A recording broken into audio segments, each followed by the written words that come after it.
Hello students, I welcome you all in today's session. In today's session, I will be teaching you biology. Name of the chapter is biological classification. In today's session, we will be discussing about the need of the classification system, various types of classification system. Then we will be discussing about the kingdom Monera. Okay, so now let's get started. So learning objectives I have already told you. In this chapter, we will be discussing about 2 kingdom classification, then 5 kingdom, what were the bases of the 5 kingdom classification, and we will be also discussing about kingdom Monera. So let's get started. So I hope all of you are already familiar with the term classification. We use it in our daily life also.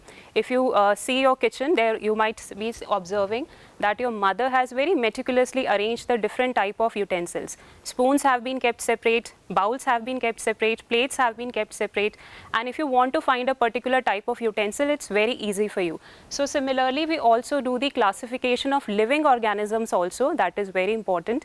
So the first classification system which came up, that was given by Aristotle. I hope you might have heard his name. He was a very famous Greek philosopher who is also known as the father of biology. So he was the first one who had done the classification, and how he had done, he had divided the plants into 3 categories: herbs, shrubs and tree. Okay, and he had divided the animals on the basis of color of their blood, whether they are having red blood or they are having without blood. So if you are observing a plant, just by observing the plant you can tell whether the plant is a herb or a shrub or a tree, depending upon its size, depending upon the thickness of the stem.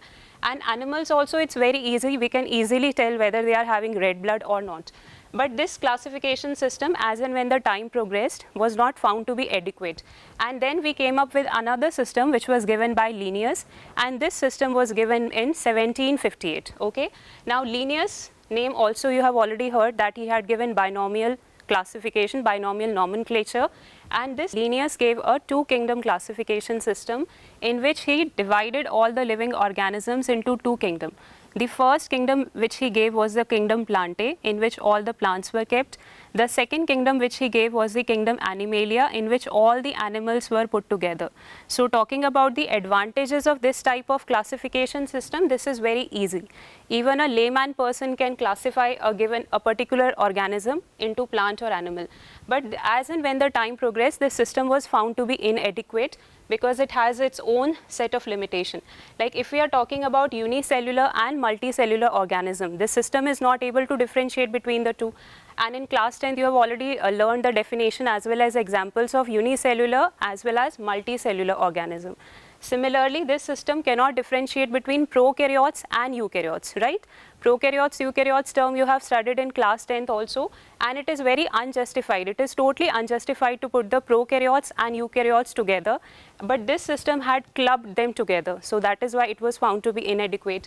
Then similarly, if we are putting the green plants which are showing photosynthesis along with fungi, you know that they do not contain green pigment chlorophyll, so they have a different mode of nutrition, so we are clubbing them together. Do you think it is justified? No. So that is why a demand started arising, and this system got replaced by 5 kingdom classification, which was given by an American ecologist. Name of that person is R.H. Whittaker, and he gave this classification system in the year 1968. Okay. Then we also have 3 domains of life, which was given by Carl Woese, that we will be taking up later. So students, we were discussing the shortcomings of the 2 kingdom classification. So in the 2 kingdom classification, different type of organisms have been clubbed together. As you can see in point number 1, bacteria and blue-green algae. Actually, blue-green algae is a cyanobacteria. It is a type of bacteria only. So do you think it is justified that we place prokaryotes, because we know bacteria are prokaryotes, and we are clubbing them with other organisms which are eukaryote. So clubbing of prokaryotic and eukaryotic organism is not justified. Similarly, you can see that here it is fungi. This whole group was placed under kingdom Plantae just because they are having a cell wall. But we know fungi is very different from the plant. It does not contain the pigment chlorophyll, and its mode of nutrition is also different. So it is not justified to club fungi along with the plants. So what R.H. Whittaker did, he separated this bacteria and placed them into a separate kingdom. That kingdom was known as kingdom Monera. Similarly, fungi, they were placed in a separate kingdom, and the remaining unicellular eukaryotic organisms, they were placed in another kingdom. That kingdom was known as kingdom Protista. So that is how this 5-kingdom classification system came into being. Then similarly, we have also discussed that it is not justified to place the unicellular and multicellular organism together, and this also we have discussed. So now shifting to the next portion. So criteria, now let's discuss what all criteria R.H. Whittaker had used for his 5-kingdom classification. For his 5-kingdom classification, he has used these main points. The first one was the cell structure. Okay, cell structure means whether the cell is eukaryotic or prokaryotic. Then what type of thallus it is having, what type of body organization is having, mode of nutrition, whether it is autotrophic or heterotrophic, then what type of mode of reproduction it is having, phylogenetic relationship. Phylogenetic relationship means we were trying to study the evolutionary relationship between the different groups. So this, by using all these criteria, R.H. Whittaker had proposed a 5-kingdom classification system. So this table is very important. If we will discuss this table, with the help of this table, you will be able to understand how we have classified the living organisms into 5 kingdoms. So the first point which we have is, that is the cell type. Okay, I hope all of you remember these terms, prokaryotic and eukaryotic. You have studied these terms in class 10th as well. So prokaryotic means having ancient type of nucleus, means these organisms, they do not have a well defined nucleus. Nucleus is not covered by nuclear membrane, whereas on the other hand, all the remaining 4 groups, they are eukaryotic. Even fungi is also eukaryotic, even plantae is also eukaryotic, then Animalia is also eukaryotic. So for remembering this, you can simply remember this thumb rule. Okay, imagine that this hand of yours is representing the 5 kingdom. The first kingdom is the kingdom Monera, which is having exclusively prokaryotic member. Remaining 4 kingdoms, we have Protista, we have fungi, we have plantae, we have Animalia. All the 4 kingdoms are eukaryotic. Okay, so first point should be clear to you that out of the 5 kingdom, the first one is prokaryotic, the remaining 3 are exclusively eukaryotic. Now this third point, we will be discussing it along with this only, because these 2 points are related. Obviously, any organism which is prokaryotic, it will not be having a well-defined nuclear membrane. So here we have written nuclear membrane is absent. And as I have already told you, the 4 remaining kingdoms, they are having eukaryotic members, so nuclear membrane will be present. So you can club the first point and the third point, and you can study them together. Then we have next point, that is called cell wall. I hope you remember in class 10th you people had studied the difference between plant cell and animal cell. There you had learnt a very important difference, that plant cells contain cellulosic cell wall, whereas in case of animal, cell wall is absent. Okay, but it is not necessary that every organism will be having a cell wall which is made up of cellulose. Like for example, if we are talking about Monera or bacteria, they have a cell wall which is made up of peptidoglycan. Now let's see what does this word peptidoglycan means. Peptido word refers to protein, glycan word refers to polysaccharide. So this type of cell wall which is made up of proteins and polysaccharide, this is found in bacteria, and this is called peptidoglycan. Then when we are talking about Protista, not all Protista have cell wall, some of them are having cell wall, but that cell wall is present in a slightly different form. Just as some of the protists, they have a covering, and this covering is called pellicle, and this pellicle is actually made up of proteins. So we are finding that the covering is having a different composition. Then let's talk about next kingdom, that is the kingdom fungi. So in kingdom fungi, the cell wall is made up of another compound, and that compound is known as chitin. Okay, so we now you will realize that it's not necessary that the cell wall of every organism is made up of cellulose. Either it could be made up of peptidoglycan, or it could be made up of pellicle, or it could be made up of chitin. Okay, now let's talk about point number 4, that is the body organization. Talking about body organization, you have already studied in your lower classes that all the organisms, they are made up of cells. Cells are arranged into tissues. When tissues will join together, they will form organs. When various organs will join together, they will form organ system, right? So now we have to discuss about the level of body organization in all the 5 kingdoms. In the first kingdom, because it is a unicellular organism, so body will be having the simplest level of organization, that is cellular, right? Then talking about protista, since they are also made up of single cell, so body will be having cellular level of organization. Then talking about fungi, because they are multicellular, but here you can see that all the cells, they have joined together to form tissue, so they are having tissue level of organization.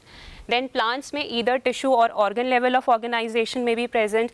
Animals may we can have all the 3 types of organization, tissue also, organ system also. So this these 2 terms, these 2 kingdom you will be studying in detail in chapter number 3 and 4 also. Now coming to the last point, which is very important, that is the mode of nutrition, how they are obtaining their food. So on the basis of mode of their nutrition, we can divide them into 2 broad categories. Either they could be autotroph or they could be heterotroph, okay? Autotroph may also, they have mentioned 2 subcategories, that is chemosynthetic and photosynthetic. This I will be taking up in detail when we will start with kingdom Monera. Heterotroph may either it could be a saprophyte or parasite. So I hope you remember autotrophs are the one which can prepare their food on their own. Heterotrophs are the one which cannot prepare their food on their own, they are dependent on others. Then talking about protista, either they could have autotrophic mode or they could have heterotrophic mode, but fungi may no autotrophic mode will be present, they are exclusively heterotrophic because they do not contain the pigment chlorophyll, so either they will be having saprophytic mode or they will be having parasitic mode. Plants may, majority of the plants are autotroph, leaving a few exceptions. Most of them can prepare their food on their own. Then coming to the kingdom Animalia, they are heterotrophs, means they cannot prepare their food on their own, they are dependent on other organisms. So students, now we are starting with the first kingdom, that is the kingdom Monera, okay? So kingdom Monera mein, as we have already discussed, it contains unicellular prokaryotic organisms, and in this kingdom bacteria are the sole members. Only bacteria are present in this kingdom, because we know bacteria are unicellular as well as prokaryotic, and we can divide this kingdom Monera into 3 classes, into 3 groups. The first group which we have, that is your archaebacteria. We will be discussing them in detail. Then second group which we have, that is eubacteria. The third one that we have, that is the mycoplasma, okay? So which kingdom we have started with? We have started with the kingdom Monera, and in this kingdom bacteria, which are unicellular prokaryotes, they are the exclusive members, okay? Then we have types of bacteria. We can divide bacteria according to their shape. On the basis of their shape, we can have 4 different types of bacteria. Let's take first one, that is the bacillus. Bacillus word means rod shape. If any bacteria is having a rod shape structure, that type of bacteria would be known as bacillus. I hope all of you remember the name of the bacteria which is found in the curd, and at the end of the name of that bacteria the word bacillus is being used. So it is understood that that particular bacteria will be having rod shape structure, and name of that bacteria is lactobacillus. So I think it will be very easy for you to learn the example of this particular shape, because this particular type of bacteria, because the example you are already familiar with. Now sometime it may be having this spoon like structure also. This is a rod shaped bacteria only, but if it forms a spore inside it, due to that spore formation it will have this appearance of spoon like structure. Then second group which we have, that is the coccus group, okay? Coccus word means spherical. So any bacteria which is having spherical shape, that will be placed in this category. And coccus may we have the classical example of bacteria which is called diplococcus, okay? Di word meaning all of you are familiar with, that is 2. So if any bacteria is having 2 cocci arranged together, that will be called diplococcus. So example of this group will be diplococcus. Then we have third, that is the spirulum. All of you have seen spiral binding notebooks. So if any bacteria is having the spiral shape, that group will be called as spirulum. And in this case, flagella may be present at one, or it may be present at both the ends, okay? For this category, we have the example spirochete. This is a bacteria which is spiral in shape. So the example we can learn, that is the spirochete. Then we have the last shape, last group, that is the vibrio, okay? Vibrio word stands for having comma shape. All of you have used comma in English language. So any bacteria which is having comma shape, that would be called Vibrio. And iska jo classical example hai, that is Vibrio cholerae. This is a bacteria which causes cholera. So this bacteria will be having comma shape, right? So what are the 4 groups of bacteria on the basis of their shape? The first one that we have is Bacillus. The second one which we have is Coccus. Third one which we are having is Spirulum. Fourth one is the Vibrio. An example of Vibrio is the Vibrio cholerae. This is a bacteria which causes cholera. So we can classify the bacteria on the basis of their shapes. Okay. Then we have to discuss about Archaebacteria. Actually, जो first group है, we have already discussed that bacteria can be classified into 3 groups. The first group that we have to discuss, that is the Archaebacteria. This Archaebacteria is divided into 3 further subcategories, and this, let's first understand the meaning of the term archae. Whenever we are listening any new term, we should get familiarized with its meaning so that it's easier for us to understand. Archae word stands for ancient. Okay, so any bacteria which is ancient can be placed in this category. Now they are also called the oldest living fossil. Now a question comes ki why we are calling them as oldest living fossil? Because these bacteria, they were formed when the earth was newly formed, and because they are living in such harsh conditions which were present on the primitive earth, and they are still living in such harsh conditions, so that is why these bacteria are called Archaebacteria, ancient bacteria. And we can divide them into 3 subgroups. So the first one which we have is halophile. Okay, now let's understand the meaning of this word halophile. Halo word stands for salt or halogen. Phile word stands for affinity. So any bacteria which is having affinity for salt or which is a salt lover can be placed in the group of halophiles. So where we will find these halophiles? We will find them in the Dead Sea, where no fishes or any other living organism can survive, but these bacteria can flourish very well. Okay, an example of this we are having is Halobacterium. Then we have second type of Archaebacteria only, which is called thermoacidophiles. Okay, thermo word refers to temperature, high heat. Acido word, I hope all of you are familiar that pH can be either acidic or basic or neutral. So acid word here refers to the acidic medium. So any habitat which is having high temperature as well as acidic medium, that and in that habitat, if any bacteria is surviving, that bacteria will be called thermoacidophile. Thermoacidophile conditions are found in the hot springs. So all those bacteria which are present in the hot spring water, they will be thermoacidophile, and the classical example for this is sulfobolus. Okay, now let's shift to the next one.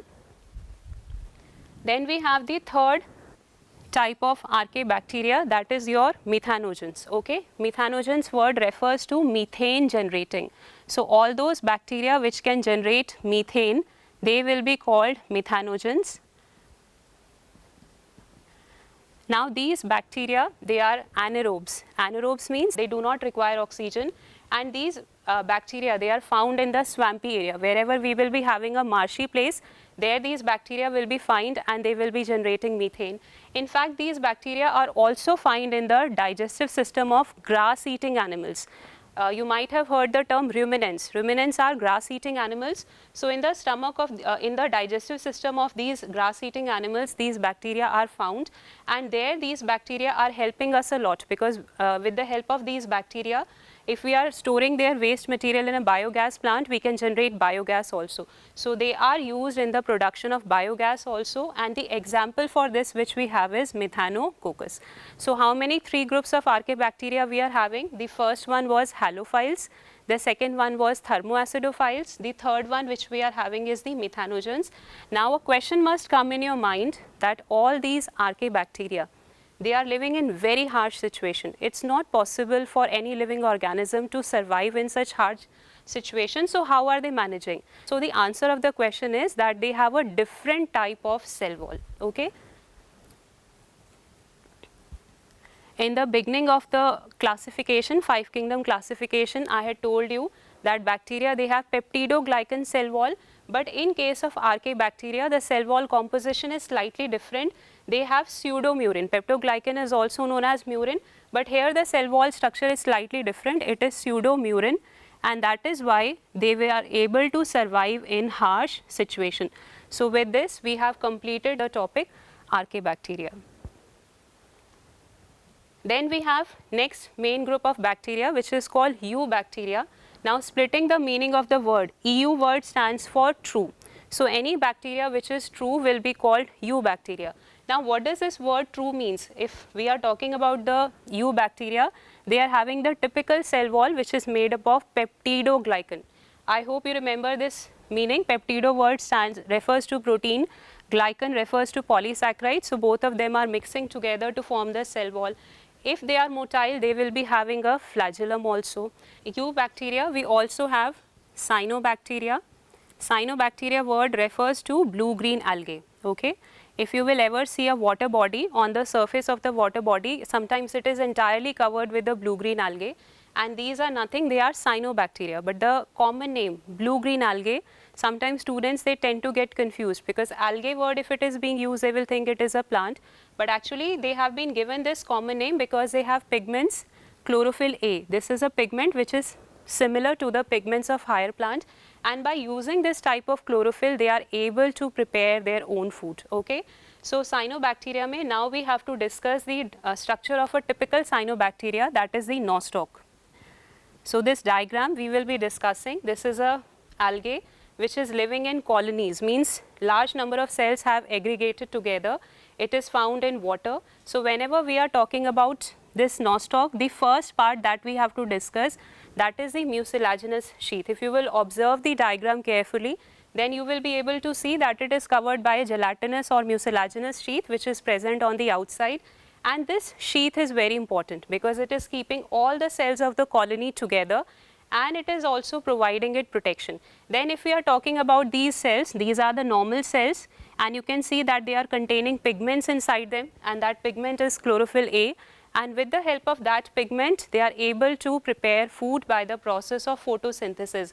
But now students, please pay attention on this cell, and what is the name we have written here? Heterocyst. So these heterocysts are special type of cells.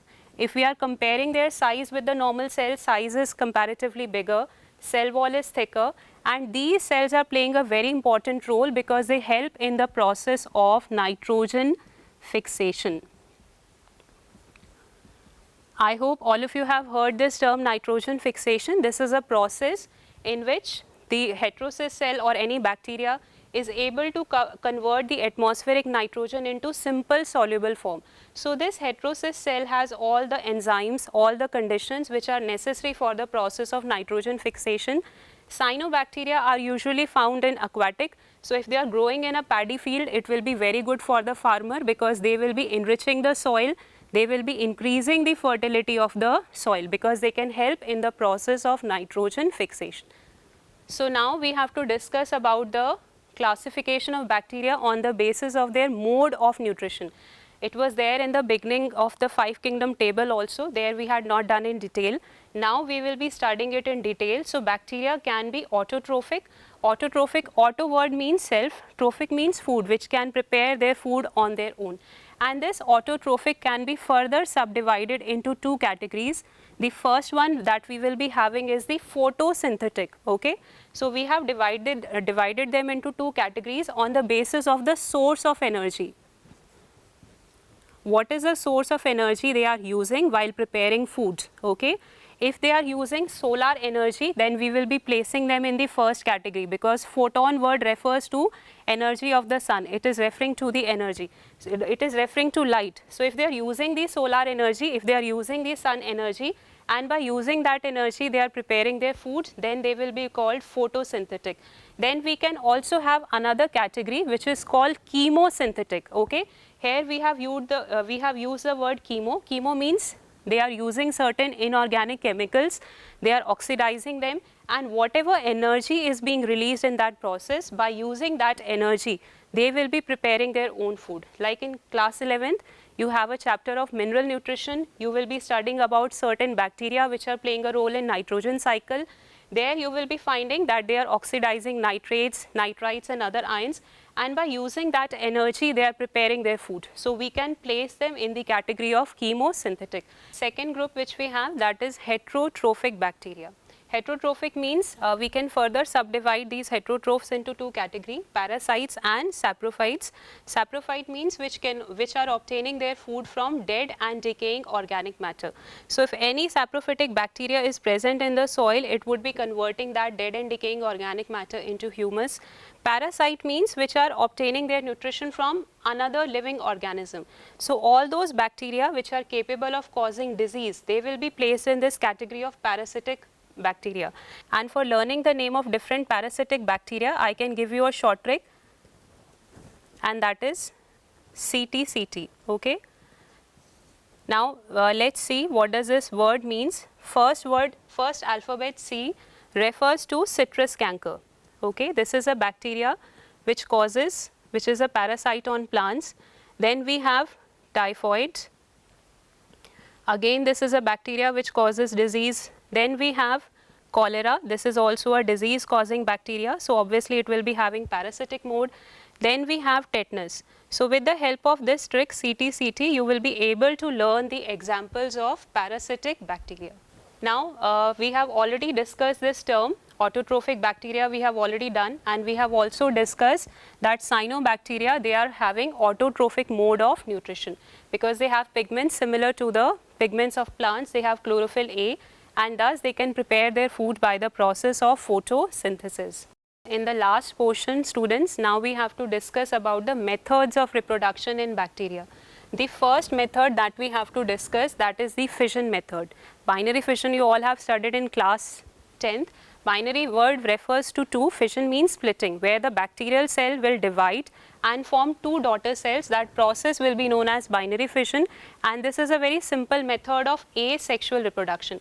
Then sometime bacteria, if it is present in unfavorable situation, if the situation is very harsh, if the situation is very unfavorable, then it may form spores also. Like we have seen in case of bacillus, that the bacteria was rod shaped, but because it has formed a spore, so it was appearing like a spoon-like structure. So if the conditions are unfavorable, then the bacteria may form a spore also, internal spore, and these spores can survive easily in the harsh situation. Once the situation resume back to the normal, these spores will be able to form bacteria. Then we have third method also, that is your sexual type of reproduction. Sexual type of reproduction mein what would happen, the two bacteria, they would be getting attached with the help of a tube-like structure, and with the help of that structure they would be exchanging a part of their DNA. So this type of primitive sexual reproduction, this is not a classical sexual reproduction because no gamete formation or no other procedure is taking place. They are simply exchanging a part of their DNA with the help of a tube-like structure. So this type of primitive sexual reproduction is also seen in bacteria. So now let's recapitulate what are the different methods. The first one which we have is binary fission. You can see in the diagram also. Then under unfavorable situation, it may form spore, and it may also exchange a part of its DNA with the help of primitive sexual reproduction.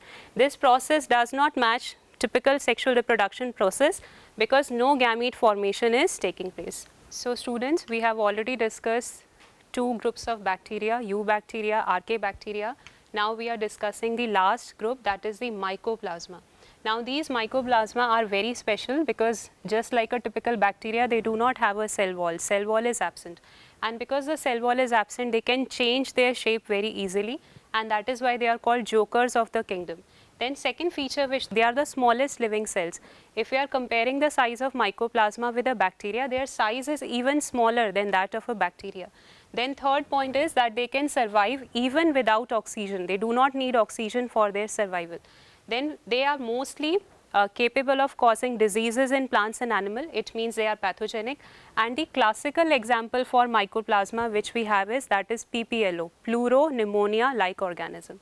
So in today's session, let's quickly recapitulate what all points we have covered. First, we covered the two system classification which was given by Aristotle. Then we discussed two kingdom classification which was given by Linnaeus.